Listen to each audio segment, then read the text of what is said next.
Ram Charitan Associates National Insurance Consultants. We specialize in national insurance services, claims, compliance, contributions, and appeals. Contact us at 665-4387, 623-7952, or 657-9852. Or visit us so we can help with all your insurance needs.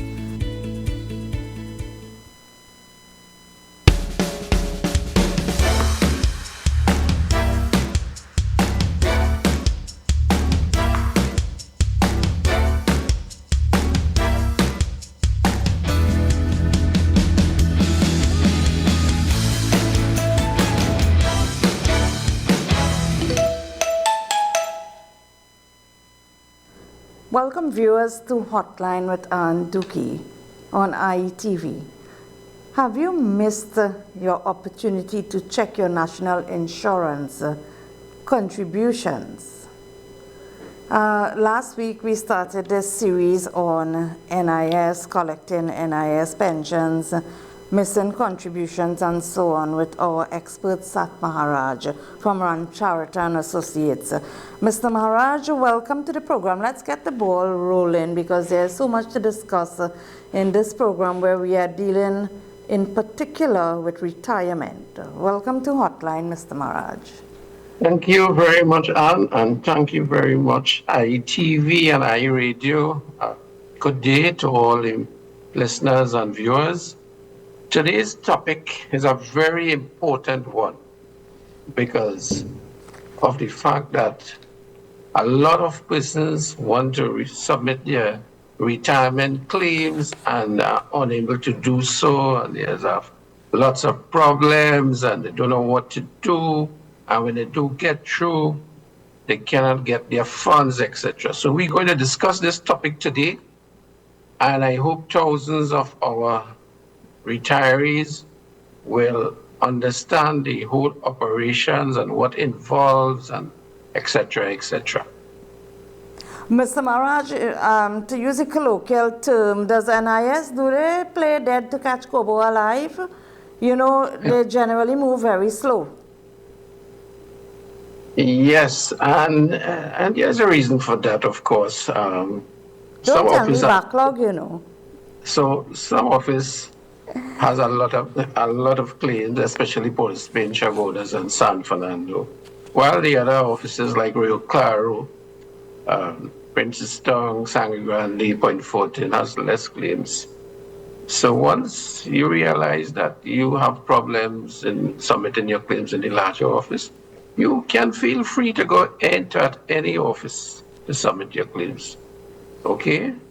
And of course, they have to go through the pros and cons and make sure all the documents are in order, all are completed properly, and no TD4s, etc., missing pay slips, job letter, leisure card are all there for the missing contributions, because they want to pay you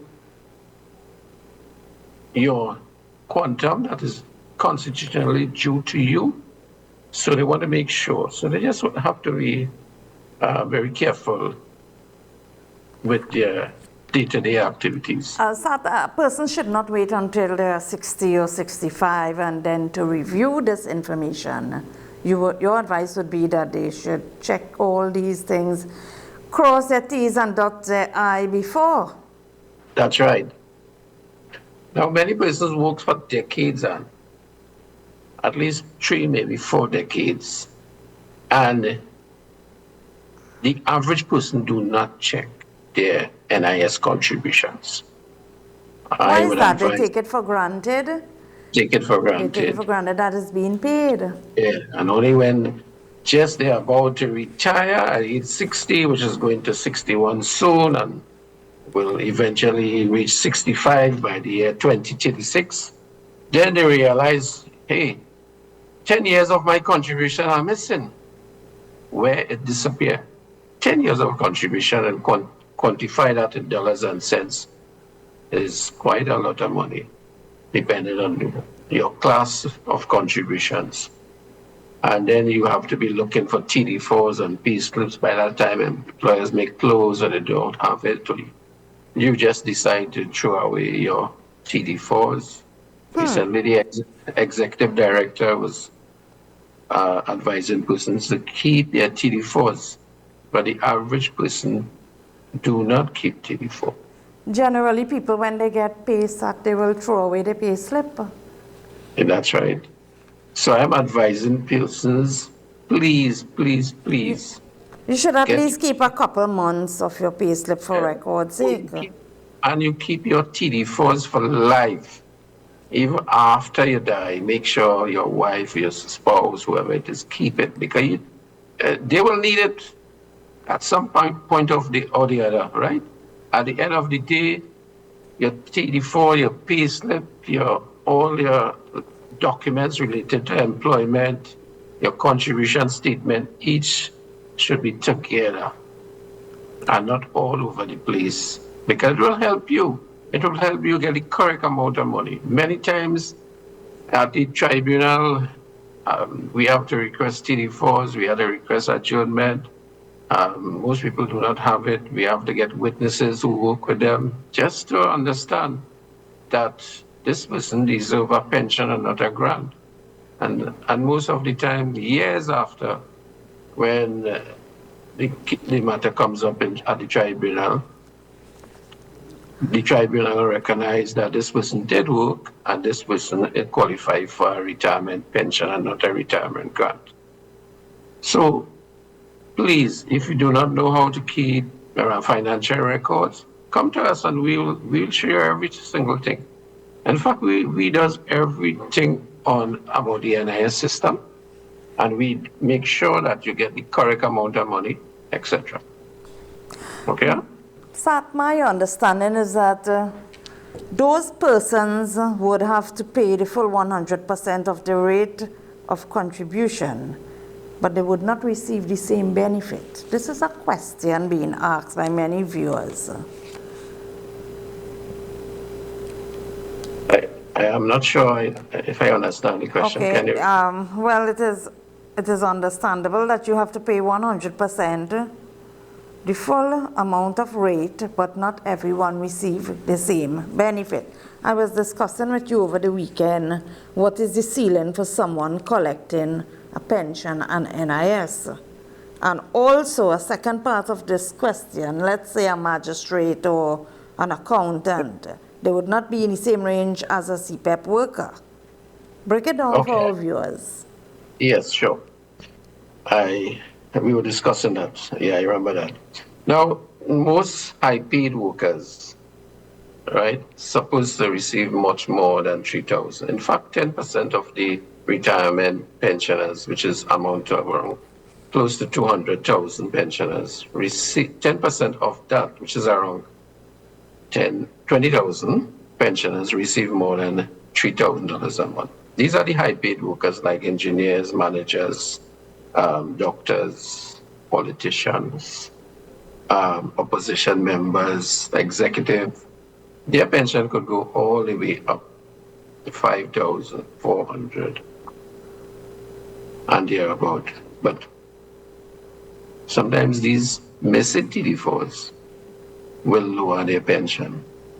As a matter of fact, and 2 assistant commissioner of police came to us recently, and they were getting a retirement pension of 3,500.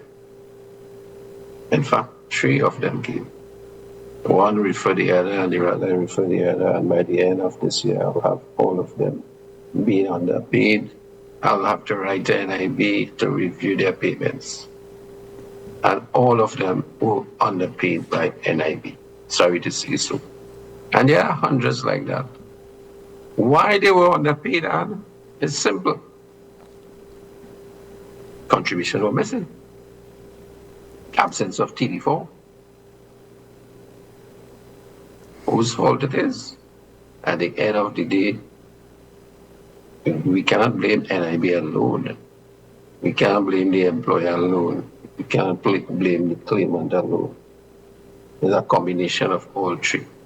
If you are receiving, say, government pension, is there a ceiling you have to receive from NIS? Yes, and There's a ceiling of 5,500. Once your income is 5,500 or more, you will not qualify for Social Security pension. Social welfare pension, sorry. If you are receiving less than that, then you may qualify. For example, someone who receiving $3,000 NIS, you will qualify to receive from social welfare the sum of the difference between 5,005 and 3,000, which is 2,500. Okay? Yes, tell us some more about the retirement plan. You said you had a lot of issues to deal with. We will deal with the particular cases you pointed out to me in the next segment of the program. What else you can Yes. share with our viewers on retirement? Okay, retirement pensioners. A lot of persons, first of all, a lot of persons do not know how to complete the forms and which form to complete. And when they present the form at the CSR and NIB, couple forms are missing. The forms that are supposed to be completed for submission of a retirement claim are the NI-82, the NI-165, and the NI-4. Especially for persons who migrate and their data is missing, they must complete an NI-4. That being said, the NI-82, is supposed to be completed by the last employer, not the second to last employer or the first employer, the last employer. The last employer will verify that you stopped working on so-and-so date and he has not re-employ you after that, thereby verifying that you are a retiree. Okay? The next qualification for being a retiree is you must be at a minimum of 60 years old. If you are 59, no, you cannot qualify. Okay? Mm-hmm. So once you are 60 years old and retired and has contributed to the national insurance system, you qualify for a retirement benefit. Okay? In addition to these documents, you must supply to the NIB your birth certificate and an affidavit if there are inconsistencies with your name or the absence of your father's name on your birth certificate. And the birth certificate is the new birth certificate, not the long time one. For the time being, NIB will accept the blue certificate. But I will advise people, make sure you get There are some cases where people have difference in names and they have to get a sworn affidavit as well. Yes. Yes, so you have to get an affidavit. In addition to that, you must submit a copy of your bank statement, which is supposed to be 3 months old or under. For female applicants, you must submit a copy of your marriage certificate. If you do not have a bank account, you're supposed to get a light bill verifying your address. If you are renting, you're supposed to get a letter from your landlord saying you are renting and you using his address as your address for the purposes of submitting and receiving claims from NIB. Okay? Once all these documents are in order, the claim is packaged by us, an appointment is made to submit the claim at an NIB office, and the appointment usually is between 4 to 5 months in the future. By that time, of course, your bank statement will expire. Several persons on reaching their retirement age, they have discovered that their employers have not been paying their contributions, and many they are in fear of losing their jobs to inform the NIB, particularly domestic workers. Yeah, that is true. Well, first In of all, those domestic cases, workers, are they entitled to that right? yes, domestic workers are entitled to be paying NIS. Their employer which is the person they're working for, supposed to be registered, deduct NIS from the domestic salary, and remit it to the National Insurance Board. Upon retirement, the person retired just like any other person. If for some reason you did not, or you didn't no NIS contribution was remitted to the board, then you're supposed to report this employer via NI 99. The NIB has officers allocated who are precepted to visit premises at reasonable working hours to investigate these reports. If you made a report and you were fired for some reason, being that is linked to reporting the employer, you can take it up to the industrial court. Just for the sake of information for our viewers, it was given parliamentary approval since 2008. Let me quote from the National Insurance Contribution Amendment Regulation. Regulation 10 can be so guided that domestic workers, they are entitled in receiving NIS benefits. Yeah. That's right. They are entitled to all the benefits, just like any other worker, including retirement, invalidity. So, if they die, they get injured on the job, they can and should make a claim. Have NIB ever But some reason- contemplated certain change in the system since there are so many glitches and problems with the system? Well, the system has changed quite a lot from 1972 to now, which is last 54 years. And of course, there will always be loophole in the system.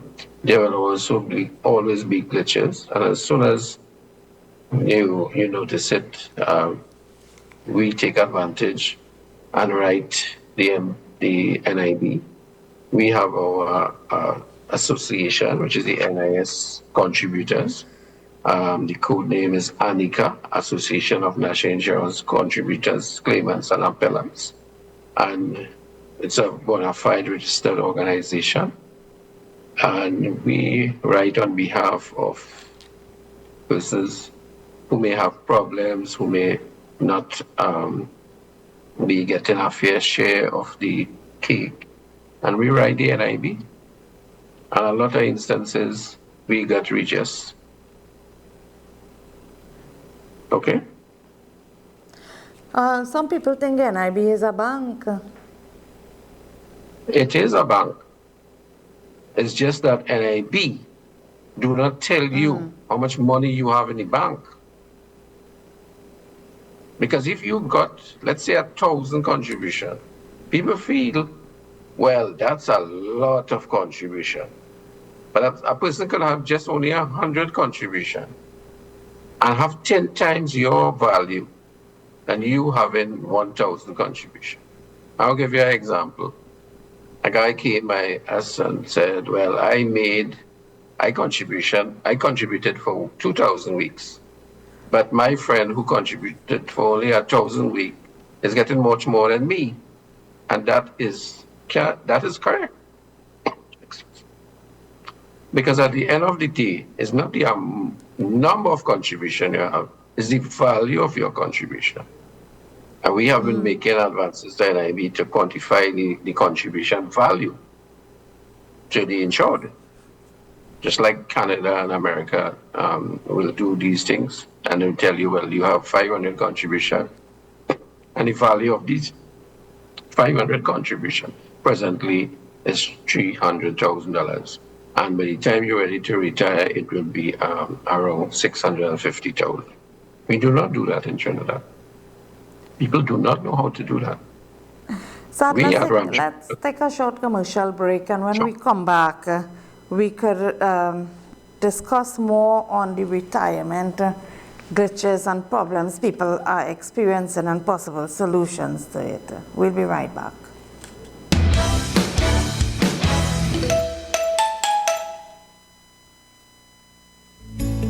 Ramcharan Associates National Insurance Consultants. We specialize in national insurance services, claims, compliance, contributions, and appeals. Contact us at 665-4387, 623-7952, or 657-9852. Or visit us so we can help with all your insurance needs.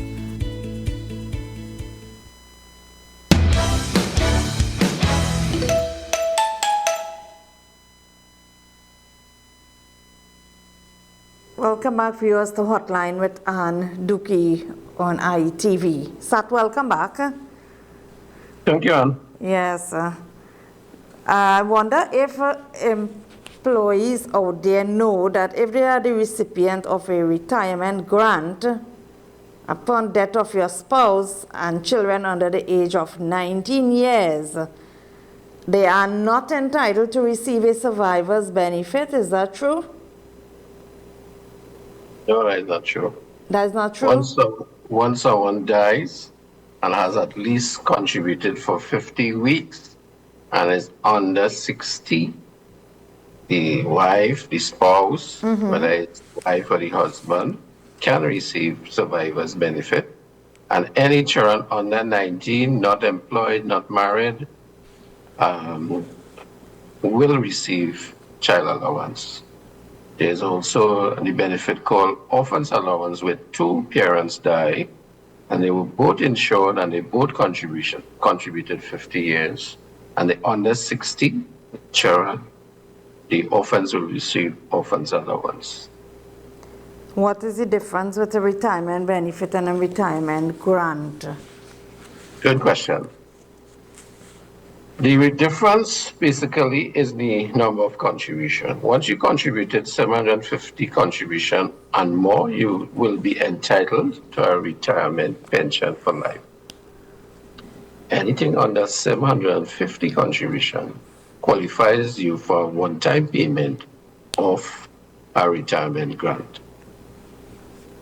So once you reach the retirement age, which is about to increase from 2028, you decide what do you want. If you are unable to decide, visit our office and we will help you decide. So either you get a lump sum or you get a pension. Basically, the pension is always the better deal. So if for some reason you may fall short of a few contributions, you can either work or you can pay voluntary once the time period has not passed to pay voluntary insurance, or you can, let's say you work in Canada or the CARICOM countries, those contributions can be added to the Trinidad contributions and you can get a pro rata pension, which is part of the pension in Trinidad. And of course, you will get the other part in the other country that you work in the CARICOM or in Canada. So those workers that go to pick fruits annually, they are entitled? Yeah. So again, keep your documents, your job letters, where you went to pick fruits, etc. The Canadian system is very, very versatile in keeping records. Their records could be accessed within minutes. In Trinidad, it's not so. You have often encouraged people to apply for their retirement benefits beforehand, at least 3 to 6 months before. Is there something like a late claim letter? And if you apply late, explain why you need this. Okay, well, first of all, you can only apply for retirement pension 3 months before the retirement date. For example, you're 60, let's say in December 1st this year, you can apply on September 1st, okay? For some reason, you choose not to apply after December 1st, you have 1 year from that date. Or some people might work after they are 60. So you have 1 year from the date of retirement or the date you are 60, whichever comes later, you have 1 year to apply for your retirement pension. But for some reason, you do not want to apply. You don't have the time, you don't have, you don't need the funds right away. Some people choose to let it make it an arrears, like the politician. I know they don't like $3,000 a month. They rather 300,000, so they will stockpile the money there until it reaches that amount and then apply. So it's considered late.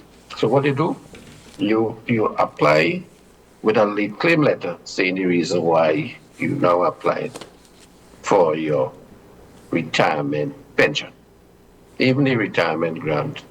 Basically, it is allowed. The reason for the late submission is allowed by NIB. They process the claim. It may take a little longer, but eventually you get your money. And of course, you get your arrears, etc. And then if you're entitled to a retirement pension, you get your monthly rate afterwards. Okay? Sats, what are some of the reasons NIB would disallow such claims? The only reason NIB will disallow a claim for retirement benefit is if you return to work while the claim is being processed. So once the claim is being processed, you have to stop working. You have to stop working. So if the claim takes a year to be determined by NIB, you have to stay home. Once the claim is determined, you can return to work. So I'll give you an example. Yes. Policemen, usually after 60, may be asked to return. So they comes in, they make their claim, and 2 weeks after, commissioner calls them and say, all right, we need you. We have some important work to do. So they sign their contract and they go back to work. They collect money for next 5 years, both NIS and their salary. At age 65, NIB realized, hey, you have been working and collecting NIS. You see all that money you paid, we pay you from age 60 to 65, you got to pay it back. So a lot of people get caught because of the ignorance of the law. And you end up losing out. Tell us the difference between social insurance and social welfare. And who are the recipients of both systems? Well, social insurance is divided into two parts. Social insurance, one part goes to social welfare, and the other part goes to NIB, which is social security. In case of social welfare, you do not pay a contribution. It is all determined by your disability, your ability to work, to get an income.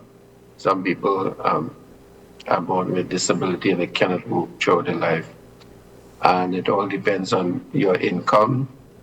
Let's say when you reach 65, you have no income whatsoever because you never work anywhere. That is social welfare. That's a part of social security. Social insurance is NIB, is where you pay contribution and you are expected to receive a benefit at age 60 or 65, as the case may be, or there are also 22 other benefits that you and your dependents can receive. But for today's, we are dealing with retirement and invalidity. So the more contribution you pay and the more value it is the more money you will get.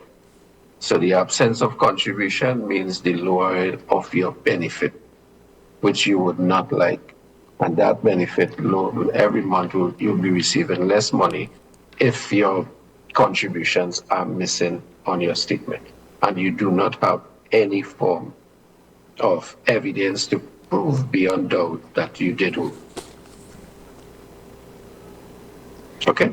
I ask who are the recipients of both systems. Okay, the recipients of both systems are the disabled for the social welfare, the unemployed, the person who died and do not have anyone to, let's say, to do the funeral, and the recipient of the national insurance system are the insured and their dependents. Their dependents meaning their wife and children. And to a certain extent, if the parents of the insured were being dependent on the insured, then they can qualify. Okay? Yes, the National Insurance Board, they have increased the retirement age from 60 to 65. What are the pros and cons of this? Well, there's a number of pros and cons. And it starts with one, person has to work until 65. If they choose not to and decide to retire at 60, they will receive a reduced pension. If for some reason they decide to work until 65, of course their contribution value will increase, thereby increasing their retirement pension quantum. Had they not received at 60, of course at age 65 they will receive much more. The thing about it is that men usually die before women. So a lot of men will be losing out on benefit if they decide to work straight on to 65. The other part of it is that employers may not need you after 60. In some cases, at age 55, they send you home. They can give you pre-retirement. So you have to wait until 65 for your retirement. Let's say born in 1968, you will only be 60 on the 1st of January 2028. When you present your documents at NIB on the 1st of January, so well, that will be the 2nd of January 2028.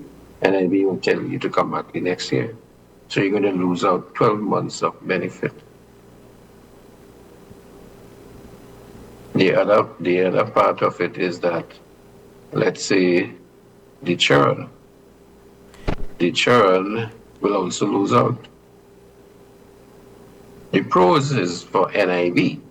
NIB will receiving much more money and paying out less money.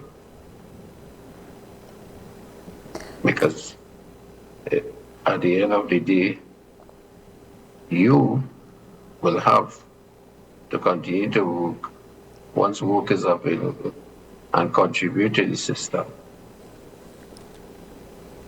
So all in all, the pros are more on NIB side rather than the insured side. Okay? Yes. And looking at the life expectancy of the male against the female, it is evident that the female may enjoy the NIS their benefits more. That's good to hear. I'm not being biased. Well, we take better care of ourselves. Yes, I know that. And men has to start taking care of themselves now. Yes, they have to start If they do not, they will. living by example. Yes. And start looking after themselves. And the statistics Your health is your wealth. Right. The statistic at NIB proved that for every 100 insured person died, 95%, which is 95 men, die first. Wow. And only 6 women die first and leave 94 men there. Well, it is what it is. Yeah. So your response to that is valid. Before we go to the break, I saw a question here. This person, they paid contributions in advance, 6 months in advance, because of Yes, you can. COVID, Yeah. but their business was closed. What would happen in that situation? They paid 6 months in advance, For business the closed. employees, yes. Yeah, they can apply for a refund or they can use the money for another 6 months that the person is employed. So you don't lose the money. They wouldn't lose the money. You don't lose the money. Or if their business reopen, it can Yeah, like move if the business forward. will come back and they can use the money. Right. Now remember, and before you go on a break, Yeah. remember these contributions has a value in dollars and cents. And with this new rate of contribution, the emerging retirees who retire in 2028 and beyond, their average contribution, which is both your contribution and your employer contribution. Remember, you pay $1 and your employer pay $2. I just given you the ratio. So let's say you pay $100, your employer is paid $200, which is $300 for one contribution. I'm making it simple for everybody. And those monies are yours. And it is just there in NIB for your benefit. So the average person who retires after 2028 will be paying to an average of between 480,000 to 510,000. Do you have that kind of money in the bank? The answer to most people is no. No, generally out there, people, we live day to day. Mm-hmm. But you have a lot of money in NIS there waiting for you. And if you take care of yourself, you will enjoy it. If you do not, you would not enjoy it. A lot of persons get injured on a job and they do not know how to claim the benefit when they reach injury benefit, which is a big topic. I will explain that. Even retirement benefit, they do not know how. I met a lot of persons, high-profile persons, and they just do not know what to do, when to do it, when to make their claim, how to make their claim, which office to go to. They get lots of problems. And we at the Ram Charity and Associate make it very, very simple for you. Bring all your problems and we'll solve them. Simple. How long have Charity and Associates been assisting contributors with their problems? Since 2003, and so we are there for the past 23 years. Mr. Dol started it. Mr. Ram Charita continued with him. Mr. Dol is gone. May his soul rest in peace. And I more or less joined them in 2009. And I'm still there giving lectures, doing appeals, TV and radio program. And yeah, he was well known writing in the newspaper as well. Yes, That yes. is how I first met him. He was prominent. He was a prominent newspaper writer and a very vocal speaker. Just like you are. Let's take a short commercial break, and when we come back, we have some questions from viewers here, Sat, and we will deal with some of the solutions to some of the many problems that both employees and employers experience with the National Insurance Board system. We'll be right back after the short commercial break.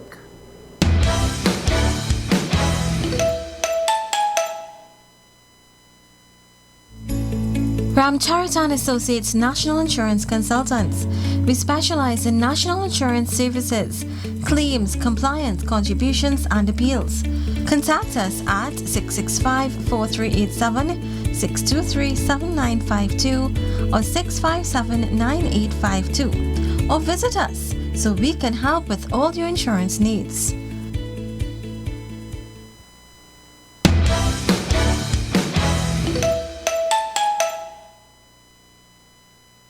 Welcome back, viewers, to Hotline with Ann Dookie, where we are discussing the National Insurance Board and its many problems with Mr. Sat Maharaj, expert in NIS. Mr. Maharaj, welcome back.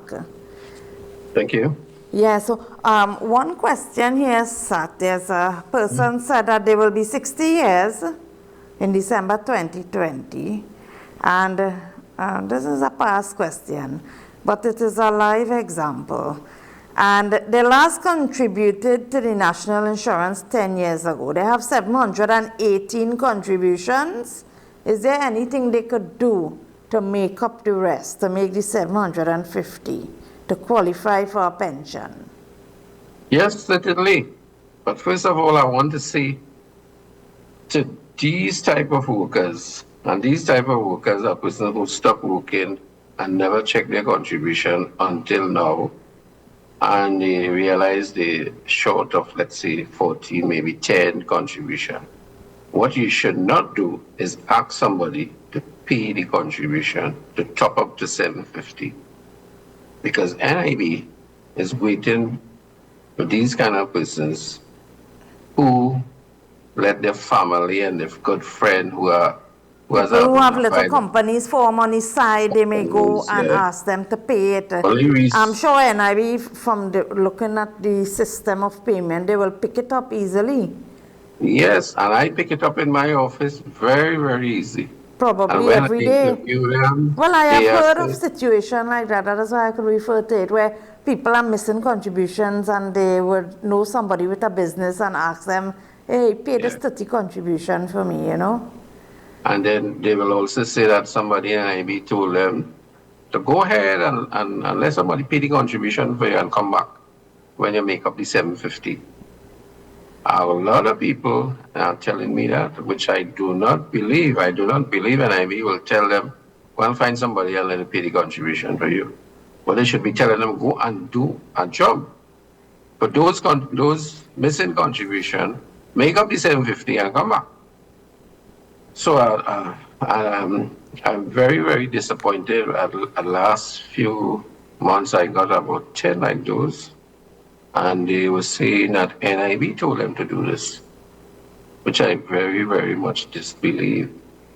But anyway, these persons eventually got a grant without those contributions, because those contributions were not properly and legally allocated to the beneficiary. Anyway, what they should do is they could do a number of things. One is find a job and come back here and work. Or if you're employed here, you can work here. Additionally, look at your statement and find out if any contributions are missing. If you are not sure, you can visit our office and we'll audit your contribution statement. Sometimes the contribution are there, but you're just not seeing it because NIB may, for some reason, the contribution may have not entered against your NIS number. So let's say the contribution is there, then you do not have to.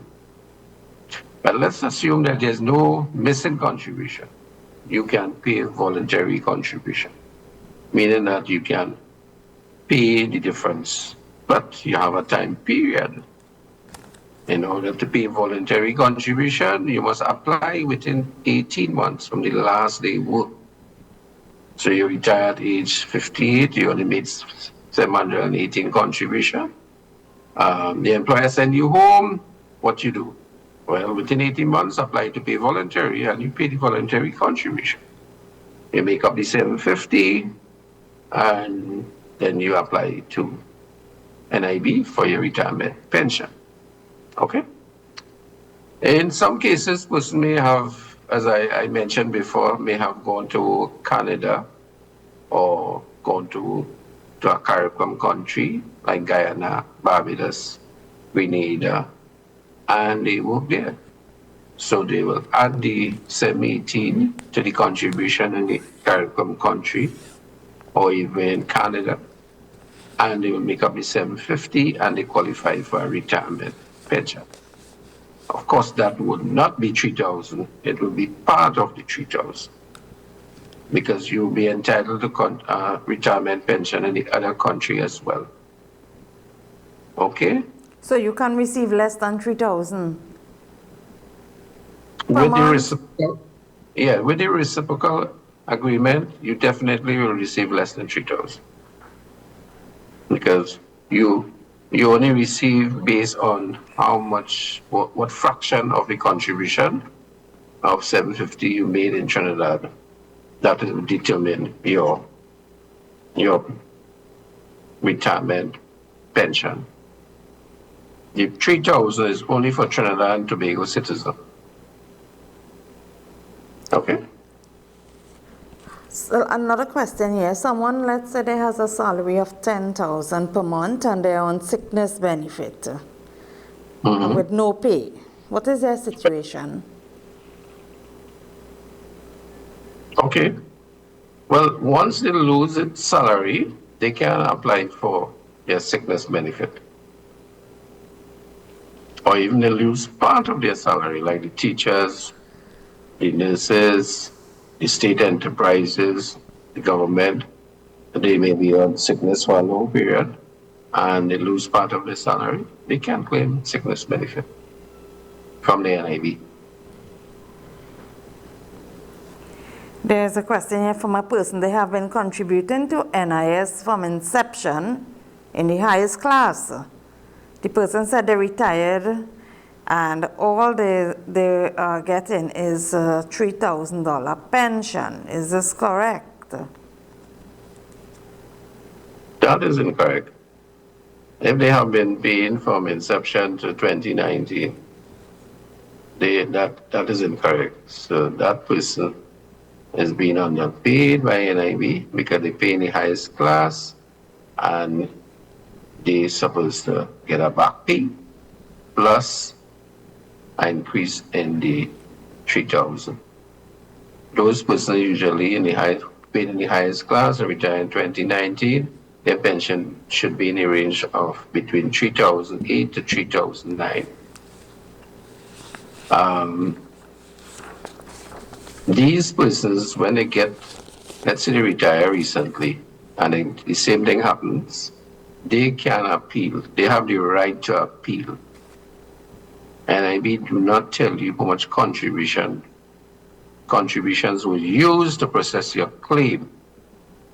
When you get the allowance notice from NIB, that information is withheld by NIB. For example, if let's say you work for 30 years, you're supposed to have at least 1,500 contribution. Let's say you only got 1,200 contribution on your statement. Of course you will be underpaid by NIB. You have 6 months to file an appeal to the tribunal. And I want to reinforce again, like the last program, and the appeal tribunal is not a strict court. It is not, it is a court, it is structured as a court, but it is very easy to file an appeal to us and get what you deserve. You don't have to do anything. We will do everything for you. We will represent you from the start to the beginning, the start to the end, sorry, and make sure that all the way down the road, you get what you deserve, not part of what you deserve.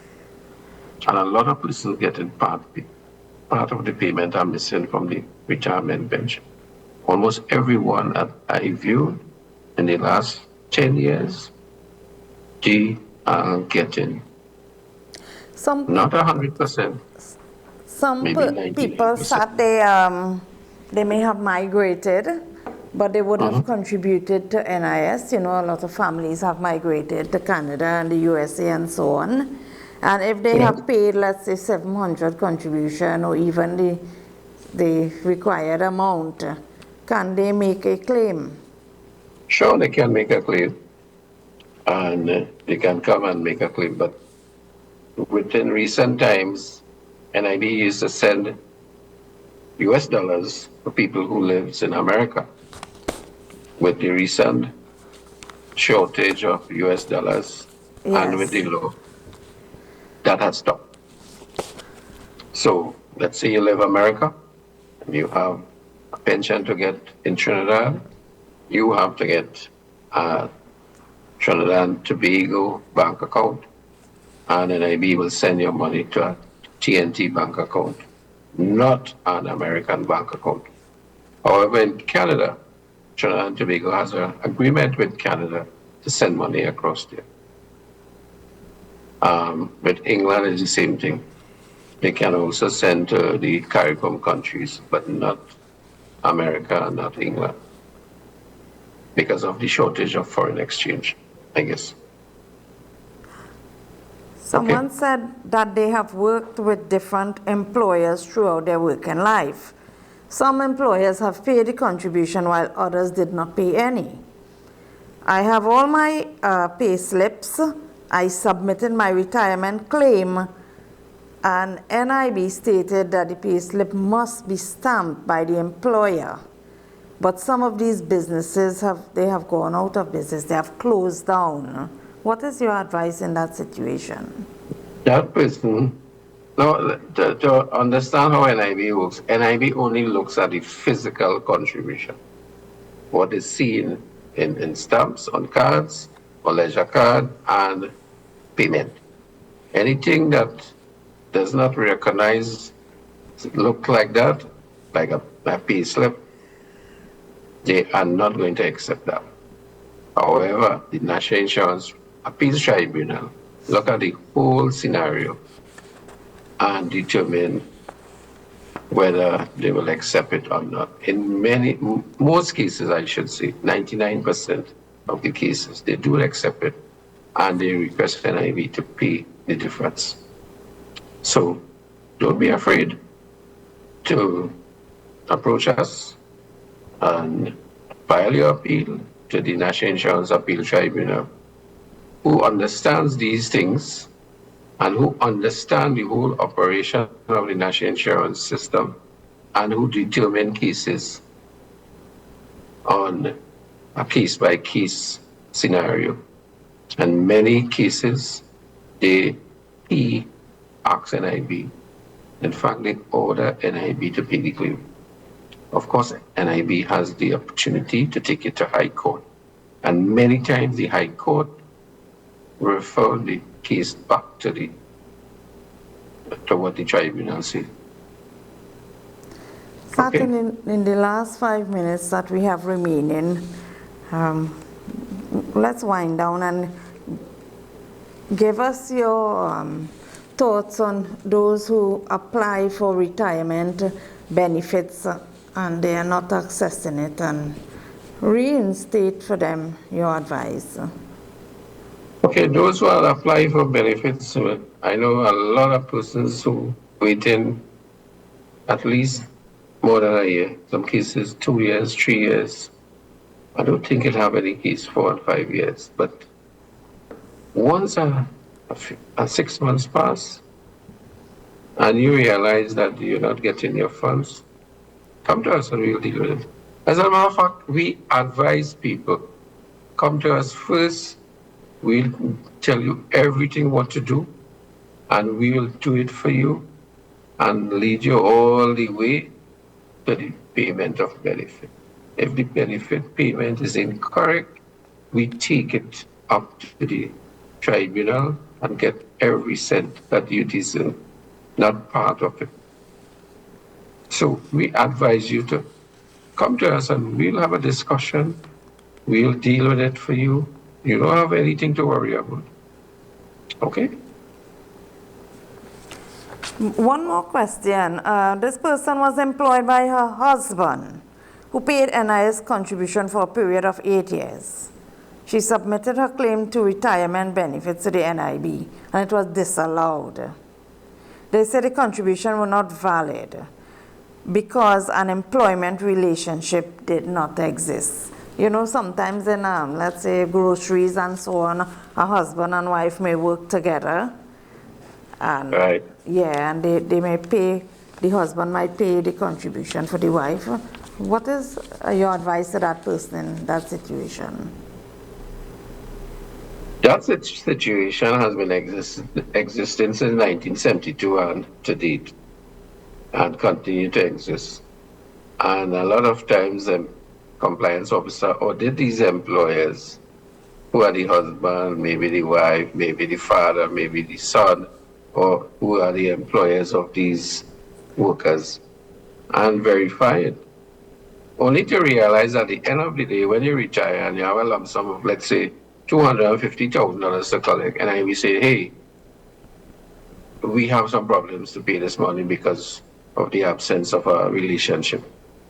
And you have to go through a stringent test where you have to answer over 50 questions, etc., both the employer and employee, in order to establish this. I have won a few cases at the appeals tribunal, and it's on the same matter.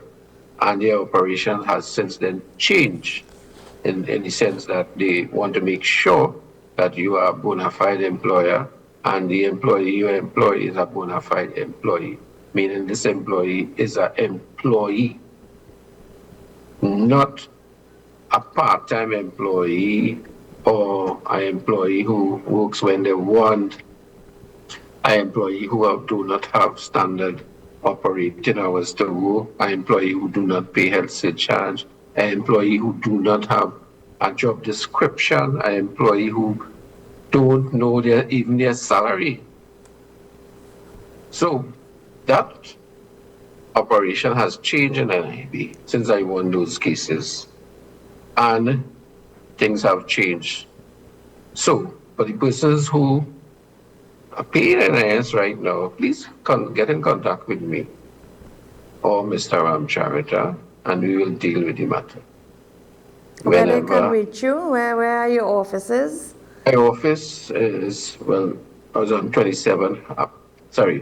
9B Harris Promenade, San Fernando, and we have one in Chaguanas and one in Police Spring. The numbers are there on the program. On the screen, yes. You can contact us, and we will help you all the way.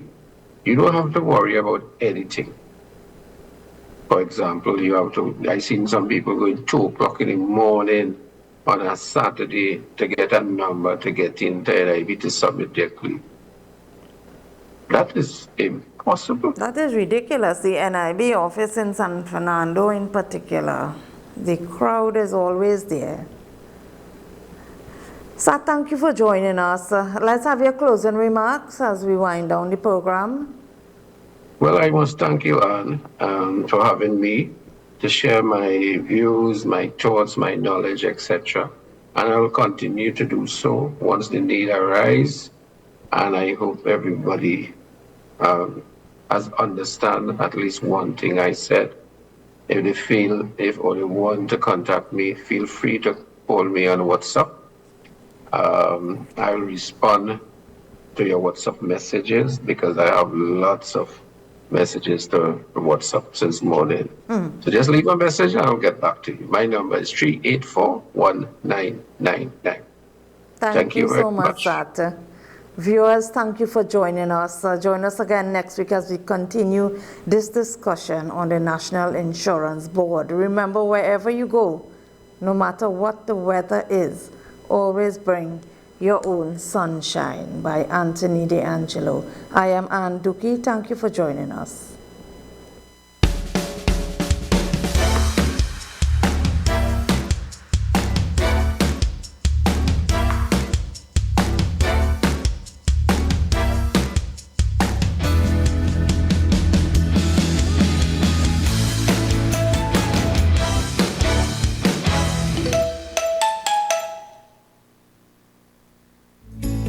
Ramcharita & Associates National Insurance Consultants. We specialize in national insurance services, claims, compliance, contributions, and appeals. Contact us at 665-4387, 623-7952, or 657-9852. Or visit us so we can help with all your insurance needs.